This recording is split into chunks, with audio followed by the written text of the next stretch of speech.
fuck is that? Hey.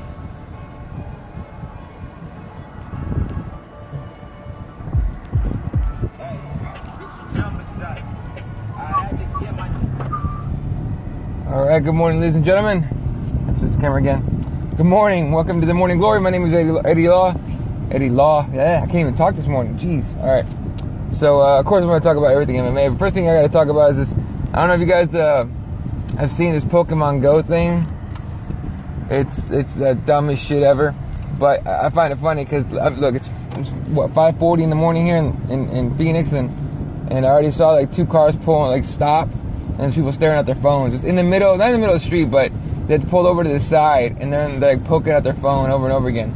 Literally two people. This shit's getting ridiculous. Alright. There was actually an article during the weekend that I saw that was funny, that that there was actually armed robbers that would station at these like certain spots where people were going because of the game and robbing them at gunpoint. And I'm like, holy shit! I mean, it shouldn't be funny, but it's funny, right? A little funny, you know what I'm talking about? So yeah, and look, I'm not knocking it. If you have fun with it, cool. That shit's just funny to me. So yeah, it's kind of fucking hilarious to me. Anyway, all right, let's get right into the usual here. Last night, they announced the sale of no, they haven't announced it yet. They're going to announce it today. Okay, but details have come out. Basically, a confirmation that the UFC has been sold $4 billion to that, I forgot the name of the group. It's the usual shit. They give these groups, you know, letters for names and shit, and it's usually a group of a bunch of billionaires and whatnot. What I do know is that Robert Kraft is part of that ownership group. Robert Kraft's the owner of the New England Patriots, and supposedly he's part of that group, which would not surprise me in the least. Jesus Christ, it would not surprise me in the least if he was.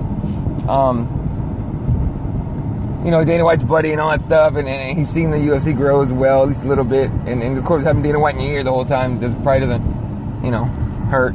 Anyway, so details that we know so far has been sold for $4 billion, and Dana White is to stay for 2 years, which makes sense. You don't want to just sell something and just, you know, give it to a new guy that doesn't fucking know what he's doing, right? So you leave it, you leave this guy and you give him, I don't know, somebody to work with him every single day to learn the ins and outs of being the, you know, UFC president. So, I'm assuming that's what his role is going to be. Now, whether he stays longer than that, who knows? Everyone's asking whether Joe Rogan's going to stay or not. Rogan did say if they ever sold, he'd be gone. Now, if maybe I don't know if he means, you know, that if it's sold, he'd be gone if Dana White was gone. But I'll tell you this: the last couple of JREs or Joe Rogan Experience podcasts and Fight Companions and whatnot, when that came up, I mean, he sounds like he's done. So to me, it sounds like he already knew this shit was going to go. Of course, he knew it was going to go down, but that he's known for a few days. It was confirmed, or a few weeks maybe even, that it was confirmed that it's sold. And I think he knows he's done. I think he knows he's going to leave. He's not, you know, he's not doing the commentary anymore. So, yeah, I'm pretty sure we lost that the UFC losing Rogan. For sure, the Fertittas are gone. Supposedly, Joe Silva, Sean Shelby are going to stay on. But I find this weird because, I mean, people are like, oh, they just bought it, whatever, right? And everyone's wondering what the change is going to be. I mean, the argument is like, oh, they're not going to change anything. It's as good as it is, and they just want to keep it going. I don't think so. I don't think you spend $4 billion on something if you don't have ideas for it to make it bigger and better. You know what I mean? And again, Robert Kraft is part of this ownership group. New England Patriots owner, coming from the NFL. Okay, he's not going to spend, you know, his own money on something he's not going to, you know, try and make better. It's just not going to happen. Especially with the ideas that they have in the NFL with TV contracts and all that shit. So it's going to be interesting to see. You know, people asking if fighter pay is going to be better. I hope so. I don't know if that's going to happen or not. I kind of doubt it. If you know the NFL model, you know, they pay guys, you know, they give guys big contracts and they don't guarantee all the money. You know what I mean? So I wouldn't, their contracts aren't the best either. The best contracts, in fact, are, you know, soccer contracts, you know, baseball contracts and basketball contracts especially. Because basketball contracts, that money is fully guaranteed. So, unless otherwise stated. You know, and you gotta state that shit otherwise big time, or else you're fucking, you know, you're a team, you're on the hook for that money. Fuck, I spilled coffee. It sucks. Anyway. So, yeah. As far as we know, it's been, details have come out, it's been confirmed. The sale is going down. and the UFC will no longer be owned by the Fertittas. At least not fully. I think they might keep a percentage, but I doubt it. They won't be the majority owner at least, right? So Dana White, I'm pretty sure is going to get some kind of stock. I wouldn't be surprised if Fertittas got some kind of stock, and we go from there. So it's going to be interesting to see. We won't see the changes in days. We won't see the changes in weeks. We'll see it within months, I think. I doubt we'll see the changes in weeks. I think they're going to try and keep things as normal as possible. They do have a card this Wednesday, McDonald versus Lineker. So, they're going to try and keep things as normal as possible and kind of have help the public forget about this shit. So, I guess that's one thing. All right, let's talk about the weekend. Three good cards. Okay, one incredible card, two good cards. The incredible card, of course, we're going to disagree probably, but the Fight Pass card was great. All right, the Eddie Alvarez RDA card was great. The Joanna Jacek Claudia Gadelha had a few good fights on it for sure. UFC 200 to me under-delivered for all the hype that was given. Best card in the history ever. To me, under-delivered, right? It was kind of, it didn't live up to the hype to me. So, why do I say that? The first main card, like the prelims fucking were good, all right? They're the prelims though. They're always talking about how the main card's the best card, and all this shit. The very first fight, Cain Velasquez Travis Brown, was great, all right? Cain Velasquez coming back the way he did, the way he's done now, coming back from injury and all that, to beat the shit out of Travis Brown. Using fucking wheel kicks to close the distance is genius. I didn't even think he could get his leg that high. And Travis Brown's like 6'7" or some shit like that. Or 6'5" or some shit. 6'4" maybe, actually. Now that I think about it. So, he uses wheel kicks, landed one, missed the other, but it didn't matter. It closed the distance. Had Travis Brown going backwards. Cain just charged forward and throwing punches and all that. It was great.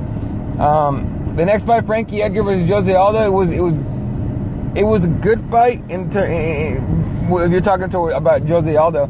Frankie Edgar showed up looking sharp, but Jose Aldo showed up looking better. He didn't look soft physically and weak, like in the Conor McGregor fight. He showed up strong, cut, fast, good game plan, in and out, and not biting on Frankie's on Frankie Edgar's feints all the time, and his takedown defense was great. You can't hate on it at all. So Jose Aldo looked really good. I wouldn't be surprised if he was able to beat McGregor in the rematch if they have one. So that's something to keep an eye on for sure. What was the next fight? Daniel Cormier versus Anderson Silva. A lot of people were like, "Oh, it was a waste of time and all that shit." Look, it was a spectacle, people were like, "Oh, it's a circus fight." There were some people calling the Lesnar Hunt a circus fight. I would say DC versus Silva was more of a circus fight. You get a guy on 2 days' notice, hasn't trained hard in a while, okay? And he came in and still landed some shit on DC, all right? He still fucking put it on him a little bit. DC still took him down and everything. People kept booing. It didn't seem to me like they were booing DC. I think they were just booing the takedown. And then he won the fight, and then he got booed, and then you knew. We're like, gosh, shit, all right. So, John Jones fucked this whole card. He did. Look, we'll talk about it in a second, actually. But, all right, then the co-main event, Brock Lesnar versus Mark Hunt. Brock Lesnar put everybody to sleep. And that's not even what I was saying. People on Twitter were saying that shit. People were like, Lesnar came back for this shit? That's it? These want to, take Hunt down and hump him? Lesnar told you that's what he was going to do.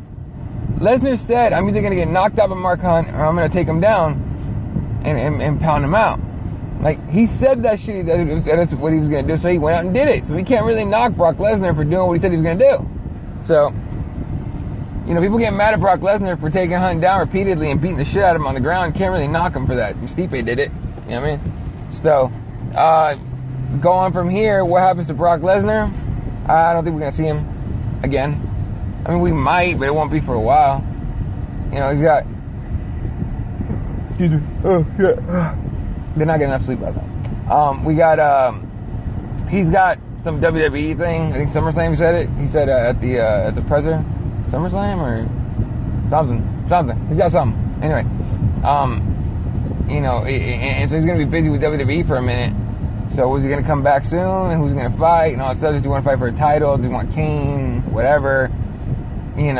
questions will be answered in time, but I don't think we see him again. If we do, whatever, but just remember, he told you what he was going to do, and he did it. Don't get mad at Brock, all right? What pissed me off, though, is that after that fight, people were tweeting out, reporting that people were leaving the arena. Kind of like back at, I want to say it was UFC 174 or 178, one of those, where Mighty Mouse Johnson was the main event in Toronto, and people were leaving before his fight. Especially when they were talking shit that Canadian fans are the best fans in MMA. I was like, get the fuck out of here. They left after the co-main.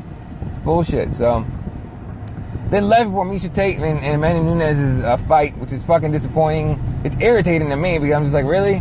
Like, no, get the fuck out of here. You can't be a fan of this sport and leave before the main fucking event. Fuck you. You're a wrestling fan. That's why you were here. You know what I mean? Don't spend your money on wrestling, on MMA tickets if you're a wrestling fan. You do it. And I bet they were bored shitless the whole time, too, because they didn't know what the hell they were watching. You know?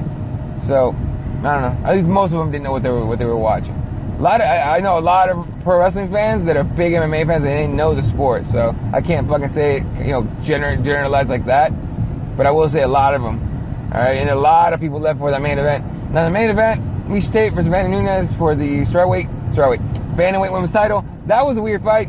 Because I noticed Tate in the weigh-ins the day before, she didn't look good. She had to strip down to make weight. She was relieved that she made weight. Her coach celebrated that she made weight, so I was already like, oh shit, you know? And then, when they showed her, before the King fight, they were like, and now we see the fighters arriving. And they showed Miesha Tate, and she looked nervous, she looked worried.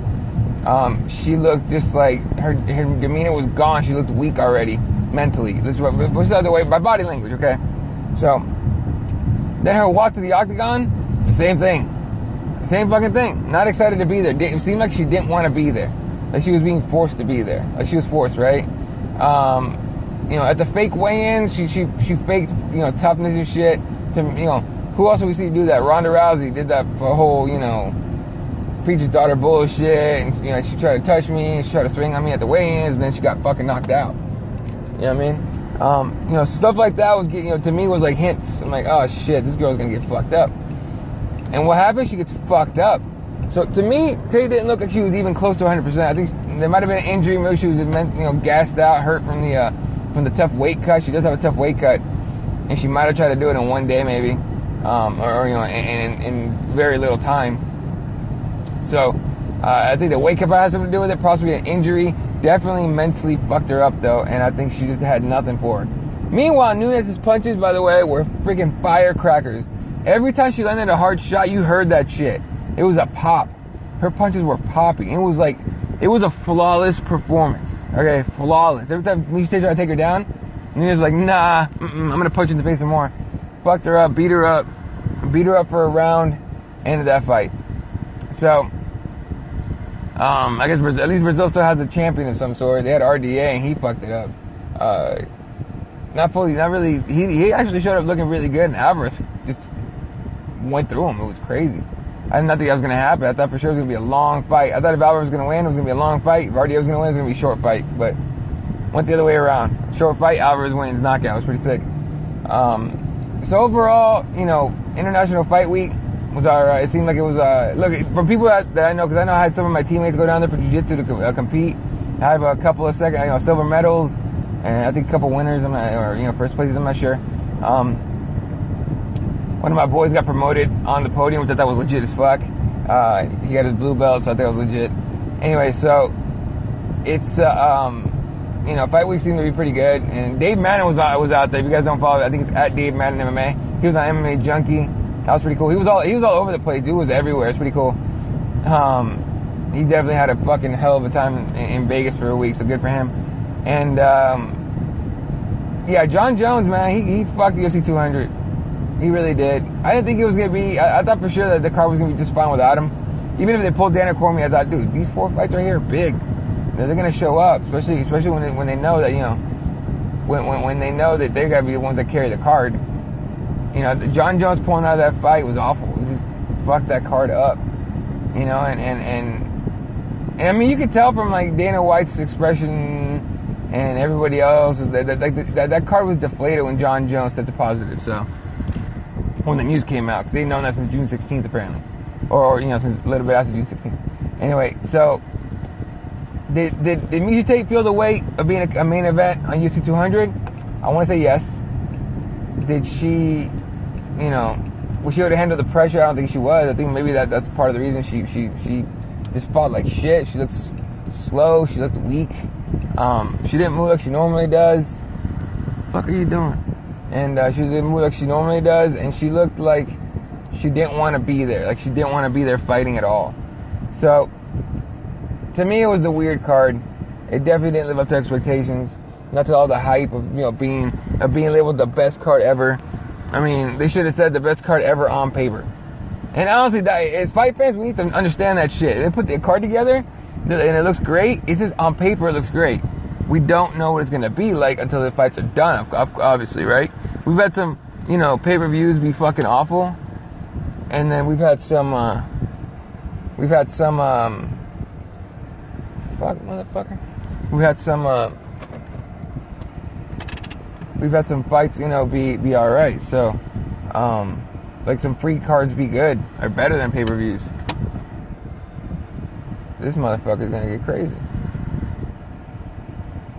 Oh, this dude's parking right in front of me. And he looked kind of stupid to me. Fucking guy. Anyway, sorry. So, yeah, I mean, it was a good weekend of fights, but it wasn't as great as some of the weekends that we had before, the 3-night weekends. So, move on from here. Another big story, of course, the UFC sale. What's going to happen now? Any changes? Who knows? We don't have any details yet. We're gonna get the announcement today. Probably not going to get told what the changes are yet. Some of the changes I hope to happen, better fighter pay, and cut Reebok. I'll tell you this, though, before I go. I think that the fighters are going to look at their fighter union way more seriously now. I think it might actually happen this time. It might actually put, wheels in motion. When you fight for a promotion that's worth $4 billion, that is sold for $4 billion, that's going to piss you off a little bit that you get paid jack shit. Okay? So, for sure, there's going to be a lot of rumblings for a fighter union, in my opinion. We'll see. Anyway, alright, let you guys go. Tonight, we got UFC, I don't know how to say Sioux Falls, I want to say is how you say it. The South Dakota card is the Wednesday. We got a breakdown show tonight. Myself, Jesse Rubalcaba, Dave Rodriguez from ESPN Radio. It's going to be us three tonight. 8 p.m. Pacific time. Makes it 9, 10, 11 p.m. Eastern time. 8 p.m. or 7 p.m.? 8 p.m. Right. 8 p.m. Pacific time. 11 p.m. Eastern time. It'll be live on YouTube. And then, yeah. It's going to do it for us, alright? Alright, well, you guys have a wonderful day, wonderful evening, wonderful night. Depending on where you are. And I'll catch you guys in the next one. See ya.